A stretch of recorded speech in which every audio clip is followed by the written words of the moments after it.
एक आदमी हर दिन अपने पिता को गाढ़े सल्फ्यूरिक एसिड से नहलाता था जब तक कि उसका शरीर पूरी तरह से सफेद और साफ नहीं हो गया। लेकिन केवल सफाई से उसका मन नहीं भरा। उसने लोहे की तार को काटकर बिखरी हुई हड्डियों को जोड़ दिया और अंत में अपने पिता को एक संपूर्ण कंकाल में बदल दिया। यह एक उपहार था जो उसने अपनी बेटी को दिया था। लेकिन छोटी बच्ची न तो डरी और न ही घबराई, बल्कि उसने कंकाल वाले दादा से गले लगाने के लिए कहा, क्योंकि वह खुद भी एक कंकाल थी। यहाँ तक कि लड़की की माँ भी इस अपवाद से बाहर नहीं थी। वह आदमी दरअसल एक मानसिक रूप से विक्षिप्त खतरनाक हत्यारा था जो गंभीर व्यक्तित्व विभाजन का शिकार था। एक संपूर्ण परिवार बनाने के लिए वह निर्दोष लोगों की हत्या कर उनके शवों को संरक्षित कर परिवार के सदस्यों के रूप में रखता था। एक दिन जब वह डाक लेने गया तो उसे एक नया शिकार नजर आया। हाल ही में आए एक नवविवाहित जोड़े। लेकिन मोटा आदमी युवा खूबसूरत पत्नी में दिलचस्पी रखता था। जब उसने उनसे अभिवादन किया तो तुरंत अपनी योजना बनाने लगा कि कैसे इस महिला को अपना बना सके। शायद भाग्य ने उसका साथ दिया, क्योंकि उसी रात उसे मौका मिल गया। वह छिपकर उनके घर को देख रहा था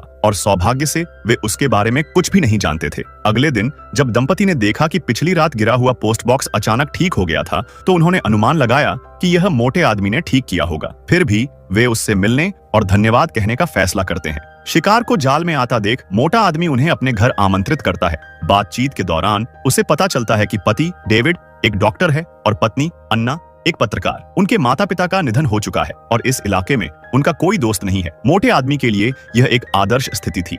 मासूम अन्ना ने उसके घर की तारीफ की, लेकिन बतौर पत्रकार उसे एक अजीब बात खटकी। पहली ही मुलाकात में मोटे आदमी को कैसे पता था कि वे कैलिफोर्निया से आए हैं?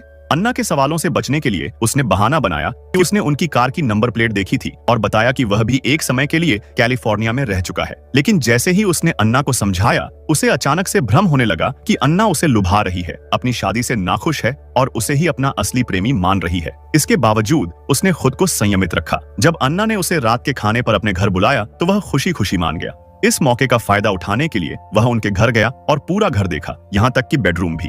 वह मन ही मन खुश हो रहा था। उसने कहा कि वह तहखाने भी देखना चाहता है, शायद वहीं वह अपनी योजना को अंजाम दे सकता था। लेकिन दंपति ने कहा कि तहखाना बहुत अंधेरा है और अभी तक व्यवस्थित नहीं किया गया है।